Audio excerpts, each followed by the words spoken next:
on Sunday, there was a large explosion at a transportation hub in Ankara, in an area called Guven Park, which is only about a couple hundred meters from the Prime Minister's office, and is very well known as kind of the center of Ankara. For what we know so far, at least 37 people are dead, 120 or so injured. Doctors at hospitals in Ankara say the death toll is likely to rise because at least some of them are in deeply critical condition. In a departure from previous terrorist attacks here in Turkey, the Turkish government has very quickly laid blame at the PKK, or the Kurdistan Workers' Party, which is an outlawed terrorist group in this country, and in the U.S. and the EU. This time around, they've taken their time trying to ascertain the facts.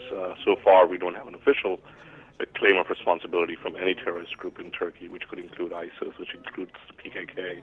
But the security officials that we speak to say there's mounting evidence that they will be able to tie one or two of these suicide bombers directly to the PKK. But there have been a lot of questions asked about whether or not this will have any impact on the migrant deal that Turkey has signed with the EU. And so far, it doesn't appear that there will be any, because these are two entirely separate incidents. Turkey's internal security compared to its agreement with the European Union to re-accept a significant number of Syrians who may either be arriving in Greece in the next few months, or perhaps arranging for some to be sent from here to Germany and elsewhere under a more formal process. But largely, it raises the question of whether or not European Union members, including France, would want to give visa-free travel to 75 million Turks at a time that there is so much political instability and security instability in Turkey. One of the biggest concerns is whether or not, as the Turkish government increases its pressure upon the PKK and in the Kurdish areas, you will have a large Kurdish exodus from Turkey to places like Germany, where there are already a significantly large Kurdish population. Most of the security officials and government officials that we've spoken to today and yesterday draw a clear line of distinction between both the migrant deal and this current terrorism spate that you've seen in Turkey.